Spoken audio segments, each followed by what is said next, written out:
Hi, love. Welcome back to Gala Gourmet with me, Jay. Today for lunch, I'm making Lance and I a salad and an upside down pizza. If you've never had an upside down pizza, it's quite interesting and it's really good. Nice crust, and it's got the sides of like a Chicago pizza. You'll just have to wait and see what it looks like, okay? If you've never had it, you're gonna enjoy it.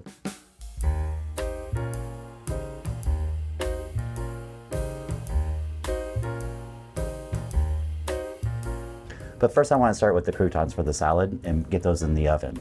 So I'm just going to take this bread that I found at the grocery store. This one has Asiago cheese and onions on it. So I don't have to do too much seasoning to this. Just want to get these into bite-sized cubes.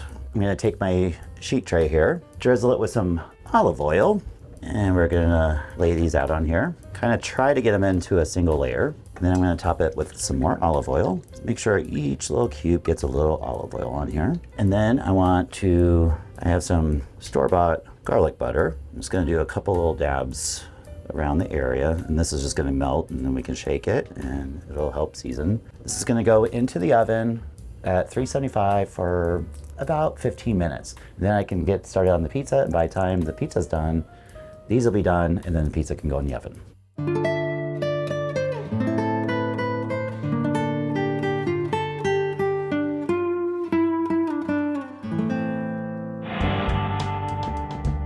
All right, let's get started with the pizza toppings. So I'm going to slice up some sweet white onion, and we're going to put that off to the side. I'm going to grab a nonstick. This is about a 12-inch pan. I'm going to start with some olive oil on the bottom. So when you check this out, we're going backwards in making this pizza. So normally you have the crust, and then you top it with the sauce, cheese, and toppings, and you bake. Well, upside down, so we're going backwards. So I'm going to just start with some of the onion in here and put as much of onion or any of the toppings that you want. You can do this with just meats, however you like your pizzas. And what I'm doing today is actually a white pizza because I have some leftover chicken that I made the other day. So we're going to chop that up and put it in here. And I decided, oh, you know what? I'll just do an Alfredo pizza. So that's what we're having today. To that, I'm going to add some shiitake mushrooms. Any mushrooms you have. This is all stuff that I just happen to have in my refrigerator and need to use up. That should be good. I've got some crumbled bacon. I'm gonna put that around. I like bacon, so I'm gonna add more. There we go. This is the chicken that I have left over from last night. I'm just gonna slice this up. Probably won't need both of these. Just one will be probably just enough. And then we're gonna stick this right into this pan. Now to this is the cheese. This is just packaged mozzarella provolone mix that we're just gonna heavily cheese this. This is probably about 3 cups of cheese. And yes, I'm gonna use every inch of this cheese. Make sure you get all the way around because we want some of that cheese on the crust when we set everything up. Kind of just smooth it out. And now to this, Gorgonzola cheese. This just makes everything come together, makes it really, really nice. So it's pre-packaged crumbled Gorgonzola. We're going to sprinkle that around, and we're going to use this whole container of it. And again, get it near the border here. There we go. And now I just have a jar of one of my favorite brands of Alfredo sauce and pre-minced garlic. Pour this in here. Won't use that whole thing. And I just want to stir the garlic inside here. I like a little extra garlic on my pizza. And then put this right on top of the cheese and then spread that around. And I also like to add just a little bit of crushed red pepper, just for a little heat. Not too much, just a little bit. I want to put some flour on my counter here. Not too much, just a little bit. And I want to grab my trusty little rolling pin, put some flour on here. And went to my local grocer. I just got some dough that they pre-made. Flop that out onto the flour. Just sprinkle just a little on top. We're just gonna smooth this out, roll it out a little bit. We're gonna want it just a little bit bigger than the actual pan because we're gonna do a tuck and roll on this. Did you like to tuck and roll? We did a tuck and roll. All right, this looks really good. And if you have one of these gadgets, this is great. This just helps keep the air out of the dough And it also eliminates it from steaming underneath and helps let the steam out. If you don't have one of these, which I know many people don't, just use a fork and just dot your crust with the fork. And there we have it. We're gonna take this, put it right on top. Now I did make her a little big, which is no problem. I can take my paring knife, just kind of cut the excess off. And then what you can do is actually save this, and you can make like garlic knots or anything like that if you like. Since it's just Lance and I don't need to worry about it too much because this will be plenty for us.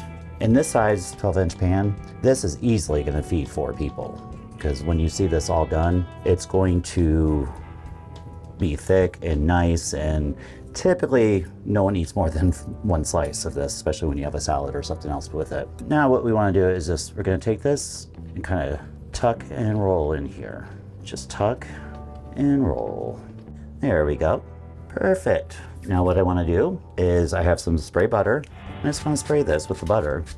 It'll help with the crust browning, and not only that, but give the crust a little buttery flavor if you like. Perfect. Now at this point you could add dried herbs, basil, rosemary. Rosemary would be good on this one because of the chicken and everything. Parmesan cheese. Do whatever you want to do to flavor up the crust. I think this is going to be perfect. I'm going to pull out the croutons, let those cool down, and then this is going to go into a 450 degree oven for about 25 minutes, maybe 30 minutes, but we'll check on it after 20 minutes and see where we're at with it. So here we go.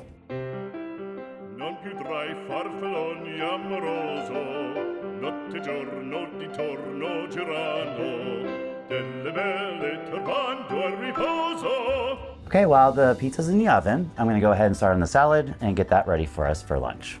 So I have all my ingredients ready here, and we're gonna start with a bag of romaine lettuce, and we're just gonna simply dump that right into the bowl. Flatten that out, no man behind. And then to this, I'm gonna add some sliced calamella olives and just sprinkle that right around here. And then I have some pepperoni that I sliced already. I'm just gonna throw that in there. And then I just got some cherry tomatoes. These are called cherry bombs. I think that's what they call them. I've got a cucumber here.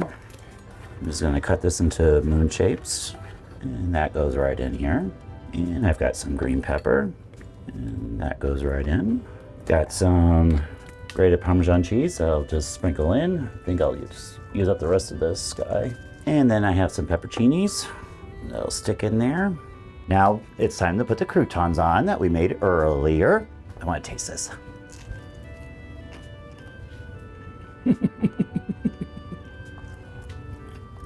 Yummy. And then I just have a jarred Italian dressing that I'll just set right on here, and we can dress it ourselves when we are ready to have it. So there you go, simple salad. All right, we're still waiting on the pizza. We've got about 10 more minutes and we'll see where we're at. I can smell that pizza and it smells so good. Let's go check it out.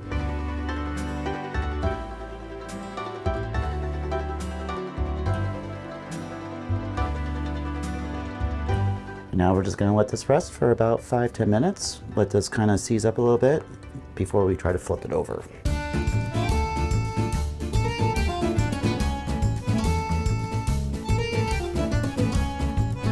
Okay, this has rested for a little bit. So now we have the moment of truth. Now, this is a great time. Like I just had this resting for a little bit. You can actually rest this up to 20 minutes. Just leave it on the stove. And if you're throwing a party and you have a couple of these going, I can be out there mingling going, okay, everyone hungry? Because this is actually gonna go back in the oven for about 10 more minutes anyway. So here's the perfect time. I can still mingle, come in here, throw this back in the oven, go out, come right back out and serve everybody. So, moment of truth. A lot of times that you do this, and I have seen this where sometimes you get some of the things stuck on the bottom. It's really not a big deal because you are putting this back in there. You can scrape up the sides, kind of fix it, and then just throw it back in the oven and it looks beautiful. Sometimes that happens to me, sometimes it doesn't. So fingers crossed, here we go. Give it a little tap. Oh, we got some stuck on there, but that's okay, like I said.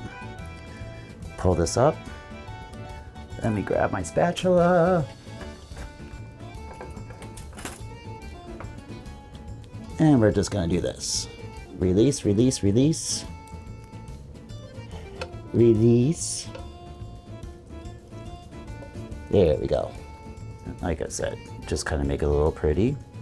Now we're gonna slide this right back into the oven, right onto a pizza stone.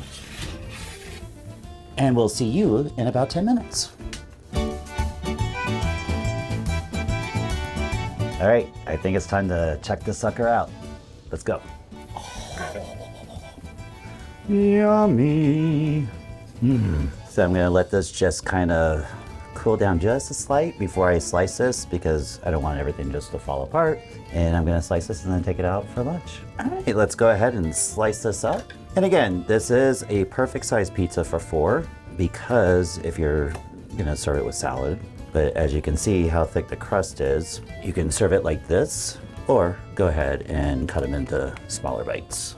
Wow, did you hear that crunch? Okay, there we go. I'm gonna take this out and we're gonna enjoy lunch. Can I bring J-Cam along? Hey Lance, lunch. We have pizza and salad for lunch. Would you like some salad? Why not? You want me to serve you a slice? Why not? A loose one, there we go. Yum, yum. You want the wine? Oh, yes please. Alrighty. I haven't had any for about an hour. Well, happy Saturday. Many more. Yes. Oh.